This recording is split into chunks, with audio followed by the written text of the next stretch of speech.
Hello everybody, it's Amber. Welcome back to my channel, or welcome to my channel.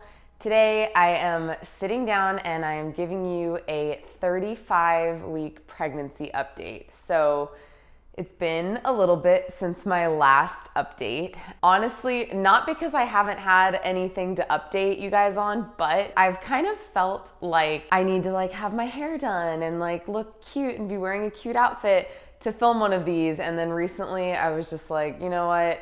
That's stupid. Sometimes my hair is in a messy bun and sometimes I am wearing what I'm wearing today, which is just workout clothes. So we're just going to do it anyway because sometimes this is what I look like and that's okay. I'm actually currently 36 weeks and I feel like a broken record because every single time I film one of these, I'm like, it's crazy, that's crazy.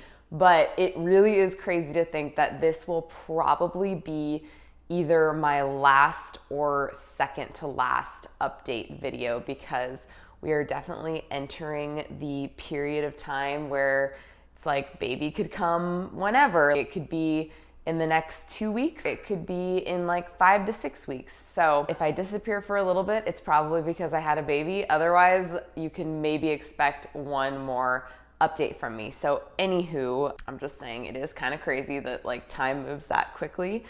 But we will just go ahead and jump right into it. Okay, so starting with what is going on with baby, I'm just going to go ahead and give you the 36-week update. So Flo says that at 36 weeks, baby is the size of a head of romaine lettuce.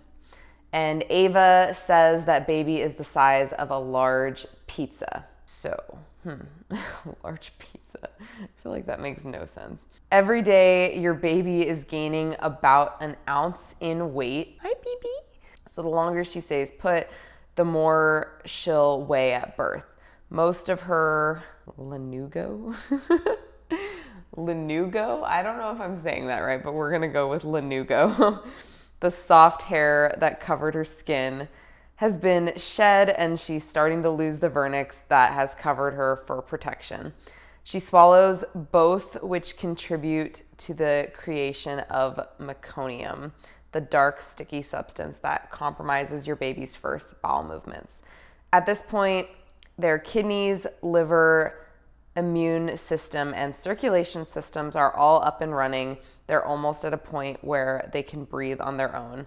They may start to shift downward into your pelvis, though some babies won't drop until labor. That is what is going on right now this week with baby.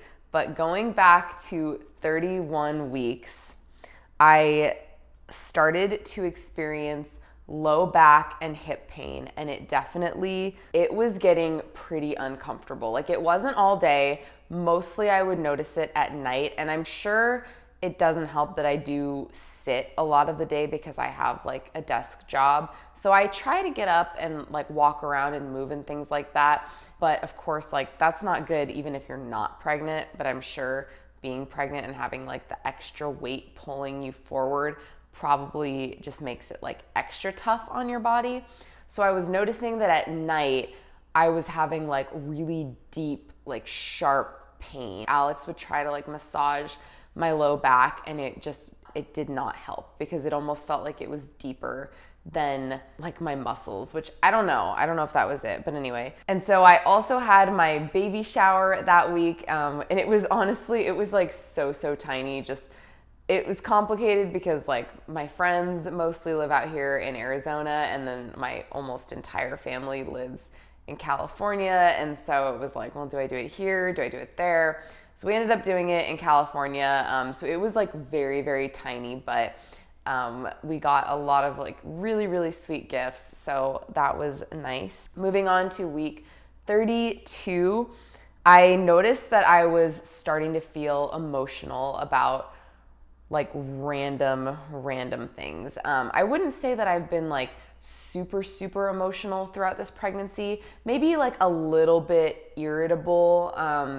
And that probably is due to the fact that I just haven't felt very good for a lot of this pregnancy, but I wouldn't say that I was crazy emotional for most of it. But during week 32, and this is the first thing that I noticed, I was just sitting here on the couch and we had just gotten back from California, and the car seat was just like sitting over by the wall. And I think Alex was like going to get something from the car or something like that. But I was looking at the car seat and I just started crying. Just started crying, just thinking like, oh, there's gonna be a baby in there soon. And I've just noticed like things like that, just like little sentimental things that maybe would normally make me kind of like be like, oh, but I don't think they'd normally make me cry, have been making me cry. So that's fun. Or like thinking about the baby growing up or something like makes me just like get all weepy. And so yeah, definitely been a little bit emotional since week 32. Also, during week 32, I started feeling this like birth is imminent kind of feeling. Not in a bad way, not in a scary way or anything like that, but I think it's just like baby's movements are not elusive anymore. Like there is no more, like, oh, was that a kick? Like, for sure at this, like at that point when you're in the third trimester, and especially as you're like getting towards the end, like their movements are so obvious, or sometimes it's just like they're not even really moving. You just like can feel that they're like leaning to one side or the other. And so it's like, oh my gosh, like something is in there and it is going to have to come out at some point. Also, leaving the baby shower was kind of crazy just because it was like the next time that most of these people see me, I'm gonna have a baby.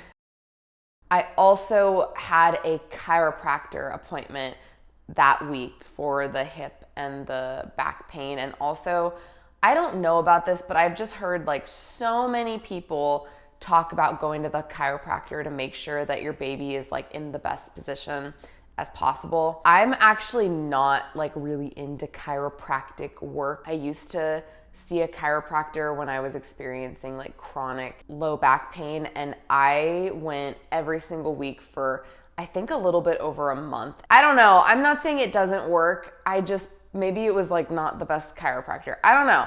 I just didn't really feel like it was making a huge difference. And I feel like I did commit to it for like enough time that it was like probably I should notice something. So in this case, I was kind of just, I don't want to say desperate, but a little bit desperate. And also I just have heard so many people rave about going to the chiropractor. So it was kind of just like, well, there's probably nothing to lose. I feel like it helped maybe a little bit. It's hard to say because like when I want something to feel better in my body, I'm not one to just try one thing and just see if that works. Like I went to the chiropractor, but I've also really been focusing on like really sitting up straight and like using good posture and like incorporating, hip opening exercises and stretches every single day. And so I do feel like my back and my hips are feeling a little bit better, but I can't say if it's because of the chiropractor or because of those changes or maybe all of it. But the one thing I definitely do not love about the chiropractor in general or like those types of practices is just like how pushy they tend to be to get you in there every single week. During week 33, I didn't really have any like different symptoms within my body, but we were really trying to like make sure that we were ordering like everything else that we didn't have from our baby shower during that week. Just trying to make sure that we were like prepped with just about everything that we think we'll need for when the baby comes. I was feeling like a little bit overwhelmed with where to put everything. We live in a 1-bedroom apartment, and this is not like a long-term thing, but we figured that for the first like 6 months of the baby's life, like probably this is going to be okay. So we definitely do have like a good amount of storage space, but at the same time, like we are relatively limited. So I was feeling a little bit overwhelmed with just like what's the best place to put everything in. Oh, and also how to use everything. That was kind of overwhelming me also. Like it's not like there's like a ton of stuff, but it's just there are quite a few things that like I've just never encountered even when I used to babysit a lot as a teenager. But yeah, we have like the bottle warmer, there's the haka, there's the ring sling. So just like all these things that I've never used before that I'm just like, okay, if I put it away, I'm worried that I'm just going to forget about it entirely, when I probably should be figuring out like how to use these types of things now so that I'm not trying to fumble with it when I need it, but I don't know. So yes, it was kind of an overwhelming week that week. That was the week that at work I started like making preparations for my maternity leave, which also made it feel very, very real. Just like writing down everything that I do and trying to figure out like, okay, who's gonna do what while I'm gone. Oh yes, okay, so during week 34, the first thing I wrote down was lightning crotch. One of my girlfriends who is also pregnant right now had asked me, I think the week prior, week 33, like if I've experienced lightning crotch, and I was like, I don't think so, but it is unmistakable. And she said that she was getting it while she was like walking around doing things. Thank goodness for me, I was sitting down, because I see why they call it lightning crotch, because it was shocking, and it was just like a few times, like it just kind of, hit me. But yeah, I'm so glad that I was sitting down, because I feel like if I was standing, I would have had to like, I don't know, or like lean up against something, and people would have been like, what's wrong? Week 34 is also the week that I guess you could say like nesting began. I know in my last update, I was saying how like I didn't feel this like nesting feeling, but once we had the things, like all of the car seat and the bassinet and all these things just like sitting around from the baby shower, and then us like trying to fill in the gaps, that was when I guess you could say it hit. It's hard to say if it's like nesting though, because I'm just like an organized person in general. Like I really, really like to just put things away, Like I'm the type of person that I guess my philosophy is that like everything has a place, and at the end of the day, everything needs to be put in its place. So I don't know. I mean, I guess we're just gonna call it nesting, because I definitely felt the need that week to start putting everything away, and like we need to have a spot for everything, and it needs to make sense. We need to clean, and we still haven't cleaned the fans. Actually, that's bothering me. I had a prenatal appointment that week, and I found out that, well, actually, okay, I didn't find out. The baby has been in this position for like most of the pregnancy, since they've been detectable by feeling them. I think that they are in the ROT position. Their back is facing forward, facing my belly, but it's just like slightly over on the right side. The midwife that I saw that week was not my normal midwife, or one of my two normal midwives. She was like the backup midwife, but I kind of wish she wouldn't have told me this, but she told me that that's like not the most favorable position, because I have an anterior placenta, which means that the placenta is just like, it's on the front side of my stomach. It's not on my back. Basically, she was saying that there's a better chance of baby's back going towards my back, which means their head during labor could be like up against my low back or my tailbone, which means usually back labor, and everyone is always like, back labor is so bad. That made me a little bit nervous, which it's fine. I mean, I've seen videos of women who have had like back labor and have still had an unmedicated birth, but I kind of just wish she didn't tell me that. I mean, like, it's fine. I know that the baby's like back and little booty tend to be over here. I just wish she wouldn't, I don't know, have like put it the way she did, but it's fine. Like I said, it's not my normal midwife. And I actually, just to spoiler alert, like I've had 2 visits with 2 different midwives who like would be a part of my normal birth team. And both of them, actually one is a midwife and one is like birth assistant, I guess.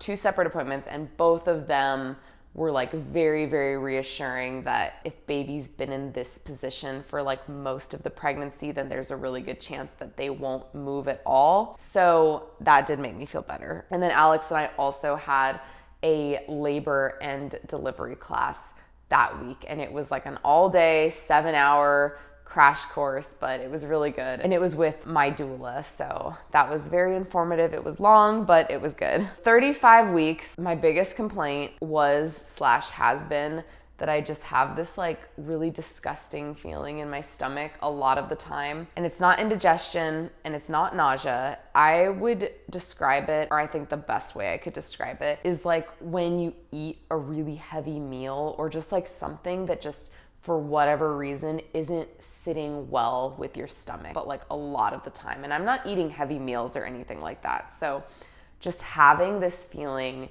is just getting kind of old. It makes sense though, because as the baby's getting bigger, you know, like a lot of your organs are moving this way. So I'm sure there's less room in there for your stomach. I also noticed that I am definitely getting really, really mild period-like cramps at very random times. For the first bit of the third trimester, those cramps would come on if I was standing for a really long time or walking for a long time. But they started coming at like really, really random times. Sometimes I wake up and I just kind of like have a little cramp, you know, just things like that. They're really, really mild, like nothing crazy, but I don't even know if that would be considered Braxton Hicks, because I don't feel like a tightening feeling, but you know, I guess it's normal though. And maybe this is just my body gearing up for, you know, labor. And I also have been getting occasional headaches, but they're also very, very mild and they don't last very long, maybe like 5-10 minutes or something like that, and then they go away.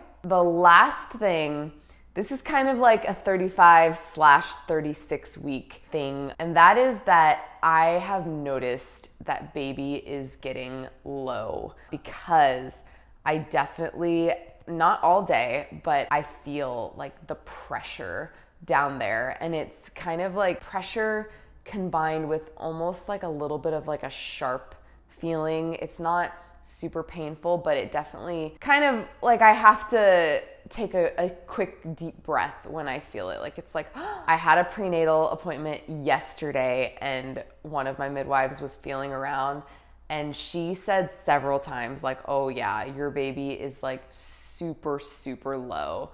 So I guess that's kind of on par with the update that Flo had earlier.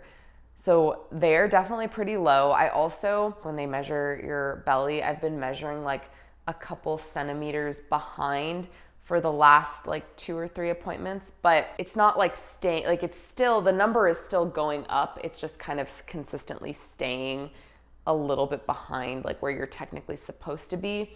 But this last appointment, she told me that that could be because baby is so low down that like they're not up here really anymore. And so naturally you might measure a little bit smaller. I don't know if that means that labor is coming sooner rather than later, or if it means nothing and we're just gonna have a baby that's low down for the next like 5 weeks. We'll find out. I think the only other thing then is to show you guys the bump. I don't know if this is like small for 36 weeks or if this is like a pretty good size, because I haven't gotten a ton of people that really comment on my belly, but what I've noticed is that only men have told me like, oh my gosh, it's so big. And then women usually will ask me like, oh, how far along are you? And then when I tell them, they're like, you're tiny. So I have no idea where this falls in the range of a 36-week belly, but this is what we look like. All right, you guys, thank you so much for watching. Please give this video a thumbs up if you enjoyed it. Don't forget to hit that subscribe button down below so that you don't miss out on any of my future videos. And I will probably see you in the next one. Well, no, I mean, I'll see you in the next one. It's just, I'm not sure if the next one is gonna be a pregnancy update or like a my birth story update, but either way, stay tuned and I will see you eventually. Bye.